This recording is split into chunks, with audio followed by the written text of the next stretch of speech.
In the days of old, in the time of the conquerors and the conquered, when kingdoms get weighed down to form a new one that will later form another, when greatness of a kingdom lies in its ability to destroy weaker kingdoms, there reign some big and powerful African kingdoms. In our first story, Oyo, then the Ghana Empire, whose wealth is believed to come from a giant snake. Thereafter, the Mali Empire, carved out from a conquered sorcerer king. How has history brought rifts between the jihadists and the African traditionalists or wizards that are invincible, and how did these great kingdoms fail? Find answers to this and many others as I narrate the history of three great African empires.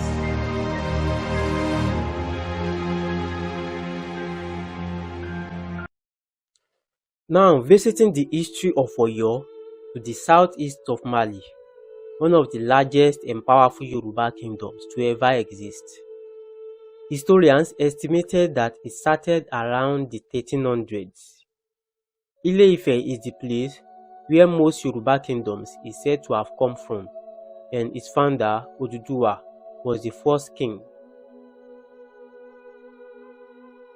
He had many sons, one of them Oromiyan. One day, Oromiyan, angered with the way the neighboring kingdom insults their grandfather, Oduduwa, he decided to launch an attack as a punishment against them. He sought the help of his brother, and they combined their forces. On their way, the two brothers quarreled and they split up. Oromiyan's force was too small to carry out the attack, so he wandered in the wilderness around River Niger. When he got to somewhere around Busa today, he was welcomed by a chief, who later provided a large snake with a charm on its neck to him. The chief also gave him some instructions and information on what to do with it. Not long after, Oromiyan and his followers continued on their journey, still not knowing where they are heading, but this time they were led by the snake that has a charm on its throat.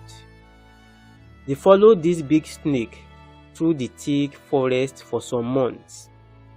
One day, they got to a place where the snake stopped suddenly. Since the snake is their lead, they stopped around it as well, and they were there for 7 days. On the 7th day, the snake gradually entered the ground till they couldn't see it again. That particular site it happened is called Ajaka today, and Oromiyan founded the first Oyo in that vast area, according to the instruction which he had been given by the chief who provided the snake. Oromiyan became the first king with the title Alaafin, translating to the owner of the palace. The new kingdom faced few problems from Bogo, another kingdom already near it, but soon overcome them. After some time, Oromiyan had to return to Ile-Ife, his paternal home. He crowned one of his sons, called Ajaka, as Alaafin, and left. After he left, Ajaka was disposed by the chiefs, who felt he is weak because he was too peaceful. So his younger brother, a magician called Shango, was crowned in his place. Shango took control and walled many existing settlements around Oyo, spitting fire, causing thunder and lightning. He reigned for 7 years, after which he committed suicide after having disagreements with his subordinate warrior and having mistakenly burned down the palace in the process. His worshippers claimed he ascended to heaven and worshipped him till today. Ajaka returned to the throne, this time not as a peaceful king, but as a tyrant. He was a terror, both in and out of Oyo. He seized territories and his successor, Kori, continued the expansion. Experts estimate the size of this Oyo to be around 3,000 acres, and probably it was the most populated kingdom at that time when compared to its neighbors like Bogu and Numpe. Oyo became a threat to other kingdoms around it, and this went on for some generations. Their neighbors, the Numpe, were tired of this, and so kept upgrading their military by buying, rearing, and training with horses and long spears. During the time of a king called Onigbogi, Oyo launched one of their raids to Numpe, and to the surprise of Alaafin Onigbogi, they were repelled. The Numpe would not stop there, as they kept pushing into Oyo, defeating the Oyo army in several battles. Eventually, the Numpe sacked the capital and destroyed this Oyo in around 1535. His ruling house took refuge in Bogu, and the surviving inhabitants scattered around smaller settlements, marking the end of that Oyo. After around 80 years, it has ceased. Oyo people scattered around, built a new army consisting of horse soldiers, or rather cavalry, and advanced shield. They fought the Numpe and regained their territory. They took a new capital, different from the previous one, and they called it Igboho. So, while the new Oyo was called Oyo Igboho, the old one is Oyo Ile. Oyo kept fighting Numpe to make them weak and retard them from attacking Oyo again in the future. Time passed by and Oyo grew strong and prosperous among other kingdoms they subdued, most of them Yoruba entities. To their east, they went as far as trying to conquer Benin Kingdom, but their cavalry unit found it difficult to cross the mountains at Ekiti, so the campaign was halted. To the west of them, they stretched to the Ewi, Aja, and Daomi in modern-day Benin Republic. Oyo did kept on this quest of expansionism as far as it could. For example, it raided some kingdoms, and the soldiers had to retreat as soon as their supplies were finished, because Oyo found it difficult to supply its army fighting in a place too distant from Oyo.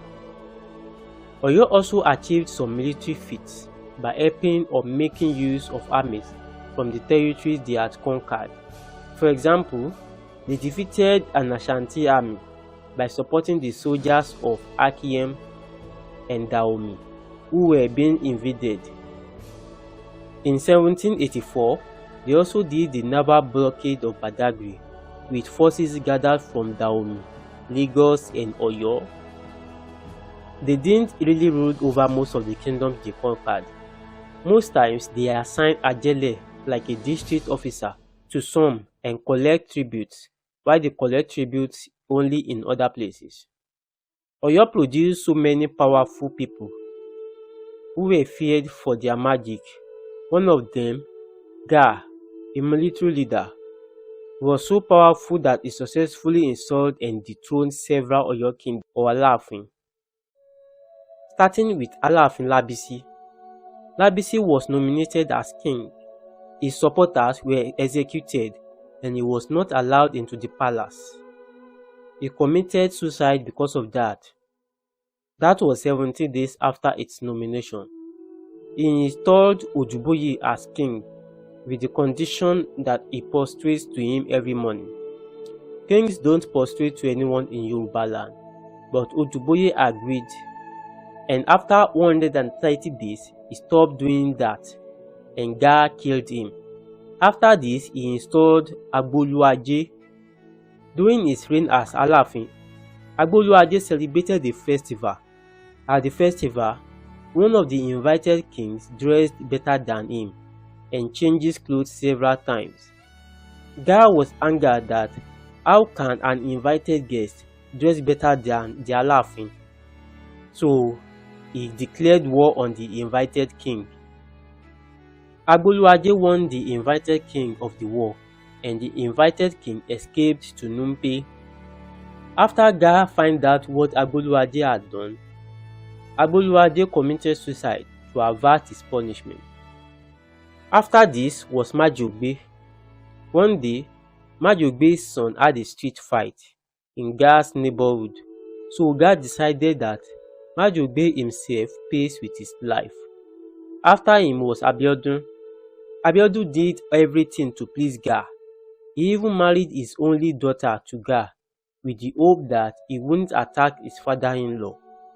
But one day, something that shocked the whole of Oyo happened. Ga needed to use an animal called Agborin in English, a deer, for his charm, and he couldn't find it in time. He looked at Abiodun's daughter, whose name is Agborin, and thought that since their name sounds similar, he could use her too. He pounded her for his charm.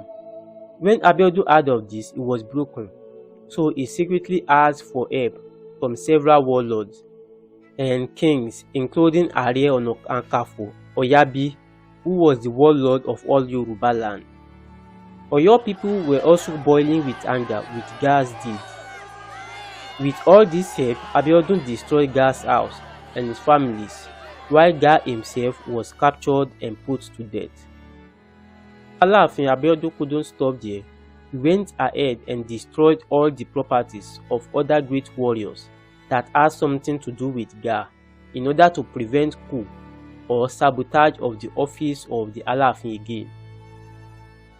This was in around 1774.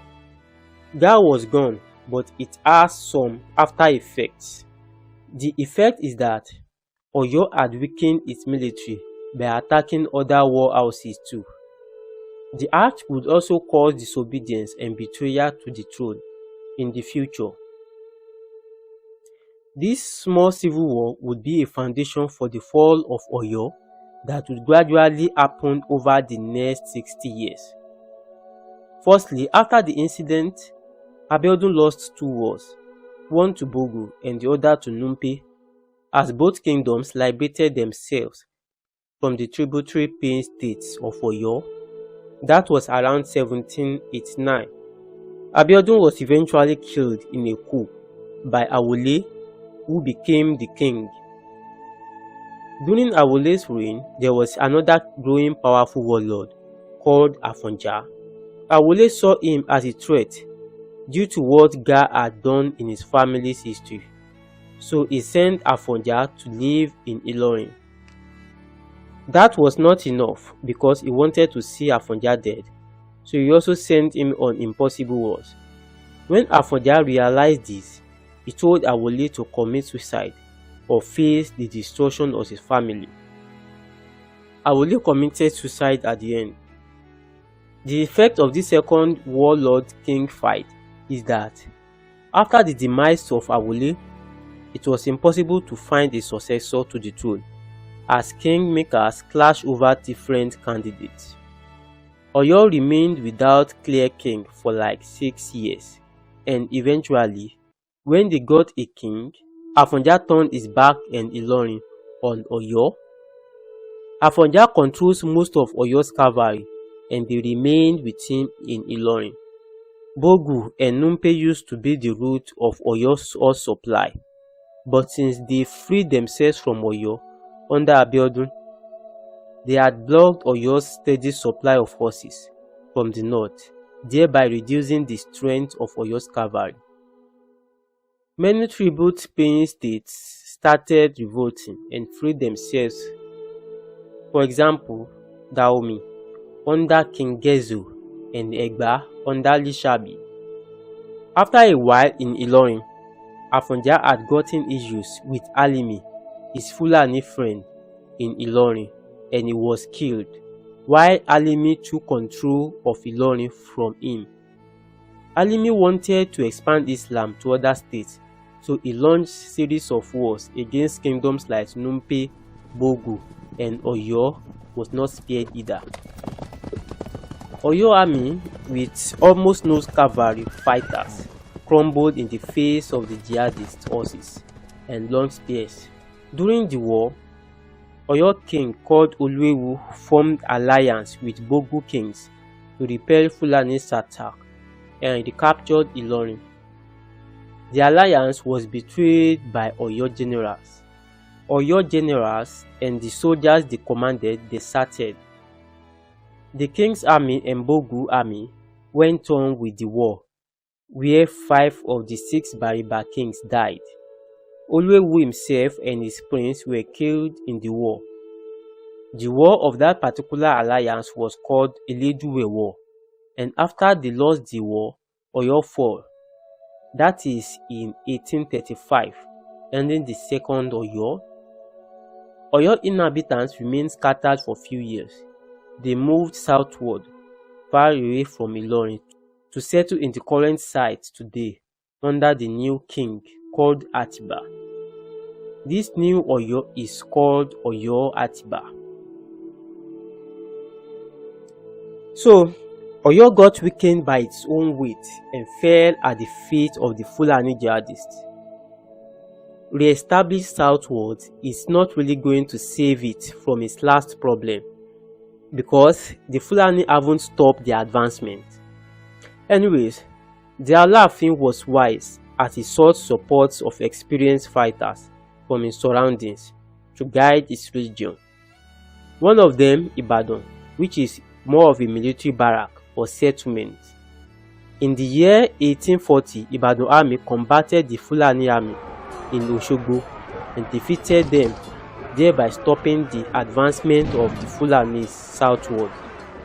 This way, Ibadan emerged as the new central power.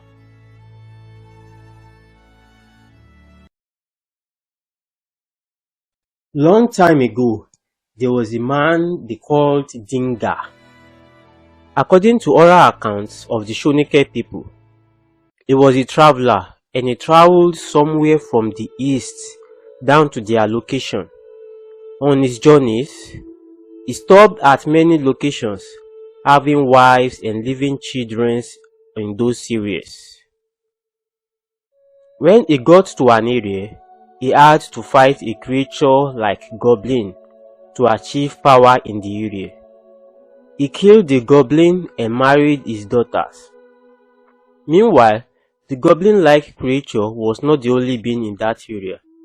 Prior to Dinga's arrival, the Shoninkes were already settling there, using the area as some farm settlements, and they lived forming different clans around the area. Dinga, as a result of the influence he had developed in the area, he united them into one, forming a new empire, and he became the first king. When the empire was formed, the king took the title Ghana, meaning the warrior king or king that can fight. The empire was named Wagadu, but as time goes on, Wagadu neighbors, allies, enemies, including Arabs, would refer to it as Ghana, and so in history it is remembered as Ghana Empire. After the death of Dinga Sise, his son Yabe Sise became king, and he was followed by Ghana Basi.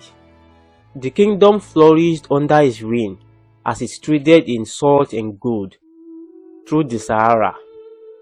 In one of the Shoninke mythologies, they believed a big python was responsible for the wealth of the kingdom, and they offered sacrifice of a virgin to it every year until the python was beheaded by a man whose fiancée was to be sacrificed to it.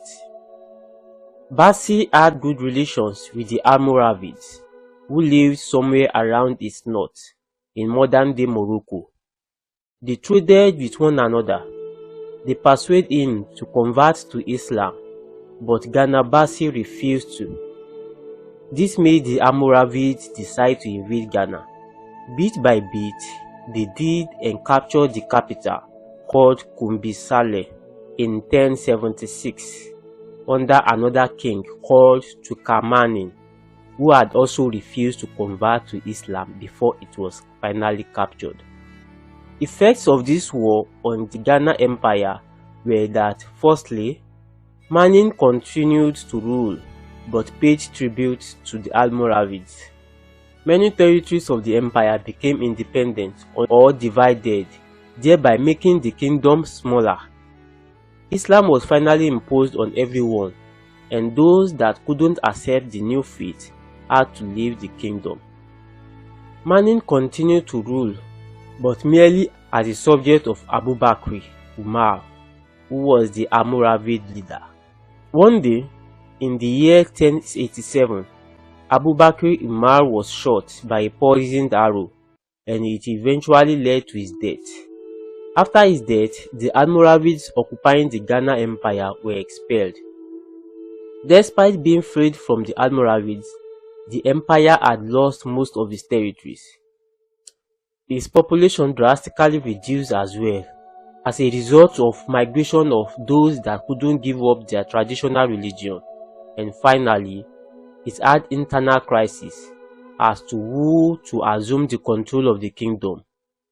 It was later incorporated into another kingdom called Soso. Following the independence of Gold Coast, the country was renamed Ghana, as it was believed that many of the new nation's inhabitants were descendants of those who migrated from the Shoninke people who lived in the ancient empire of Ghana.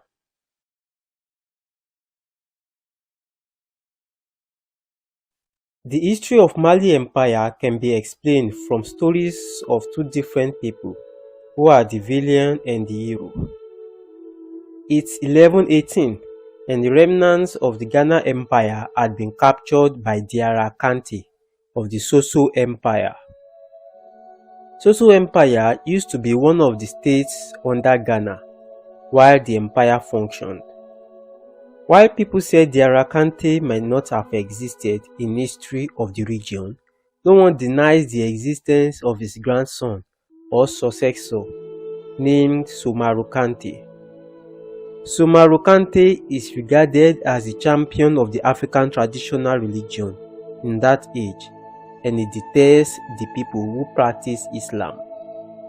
He raided many other surrounding kingdoms and seized territories. He is regarded as the sorcerer king because he possessed extraordinary magical powers.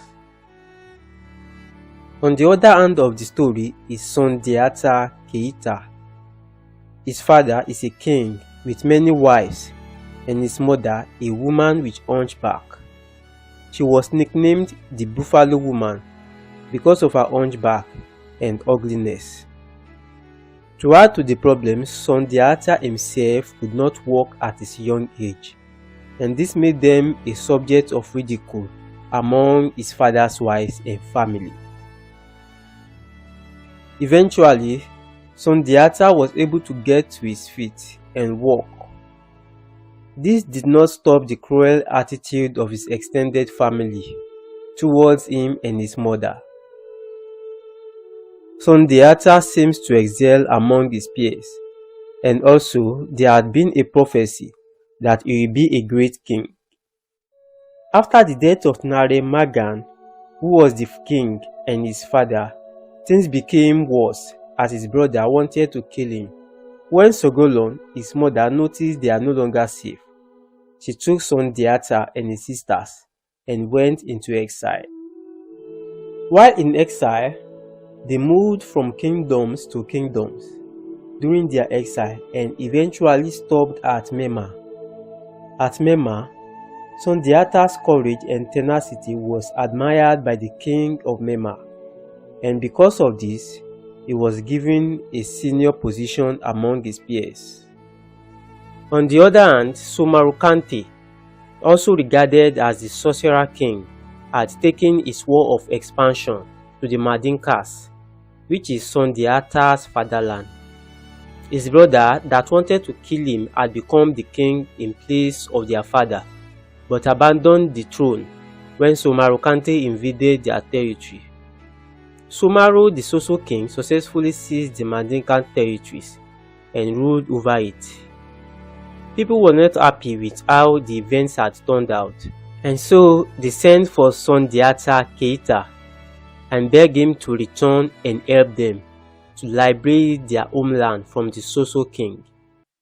Sundiata heeded, and when he was leaving Mema king gave him some of his army.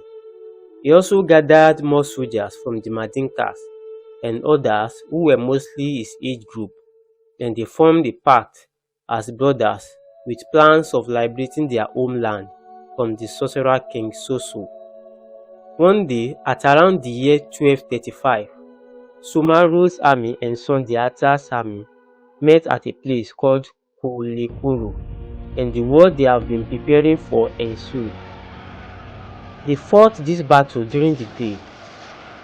At night, the war was fought as well, and both sides had their losses.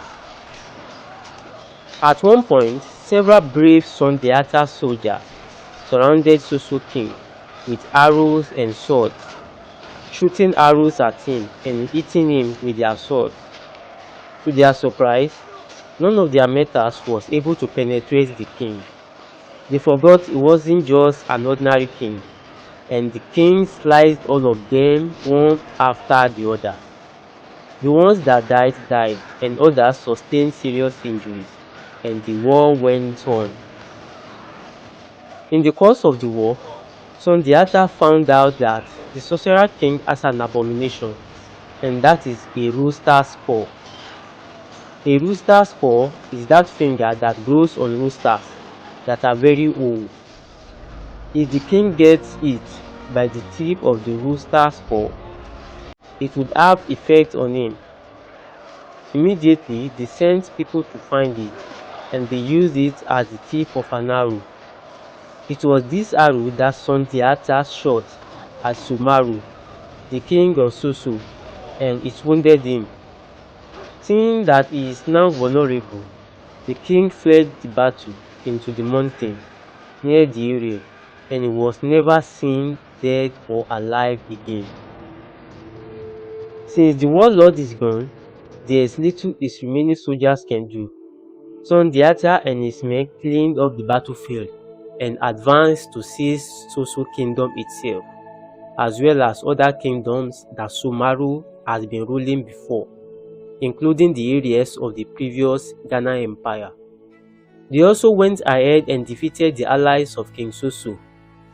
Finally, they carved out the Mali Empire from the lands they have conquered, and Sundiata Keita became the first king.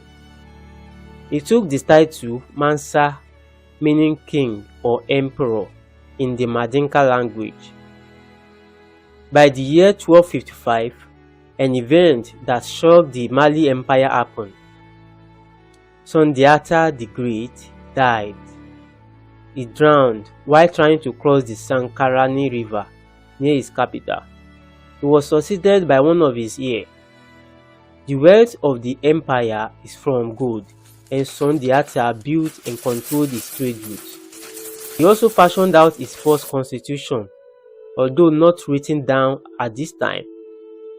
That constitution formed part of the modern-day Mali constitution as a country. Mali was a large and great empire with many notable people in its history, which includes the popular Mansa Musa, the rich king, and also Mansa Abubakar II, a kind of forerunner to the discovery of the Americas.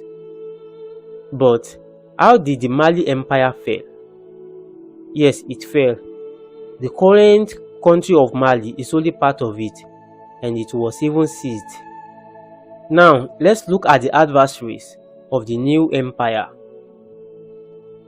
Mali Empire continued to flourish with minor political and economic issues, and it kept increasing its size by conquering territories around it. One of the many territories they seized includes Gao in early 1300s. Before, Gao was controlled by the Shongai Empire, and it is a prosperous trading area. Mali Empire seized it, profited from its trading, and collected taxes from the area. Shongai Empire soon grew strong, and by 1375, after several raids, they took back Gao. With this, Shongai became Mali's greatest rival among others of the time, and it didn't stop at taking back Gao. It later took some northern and eastern parts of Mali. Other adversaries of Mali include the Fula or Fulani and the Tuaregs.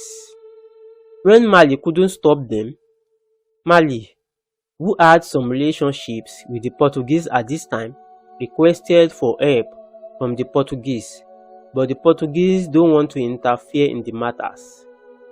In 1544, the Shongai army finally entered the capital of Mali and used the palace as latrine. They left the capital not long after they captured it because they feared they can't hold it for long. In around 1610, a Malian king called Mahmud Keita IV died and had 3 sons. The 3 fought over the throne, but none of them could get it. At the end, the remaining parts of the Malian territory became divided into 3, and thereby weakening the empire further. In the mid-1600s, a new empire named Bamana Empire attacked the divided empire, one after the other, and formed some of its territories into its own, and made others to pay tribute to the Bamana Empire. Mali remained scattered under different kings and kingdoms, and never reunited up to the time of the French occupation in 1892. The area it once occupies includes Senegal, southern Mauritania, Mali, northern Burkina Faso, western Niger, the Gambia, Guinea-Bissau, Guinea, the Ivory Coast, and northern Ghana of today. Its name itself, Mali, used to be pronounced as Mande, Manding, and Manding, from the dialects of those who inhabit the empire. But when the Arabs, who were the first to document the history of the area, came there, they couldn't pronounce it that way, thereby calling it Mali. It is also Meli and Meli on some historical documents. Its original names are names of a town in today's northeastern Guinea and southern Mali, and is said to mean the place where king lives. It is the town where Mali Empire began, and it is debated to be one of Mali Empire's capital.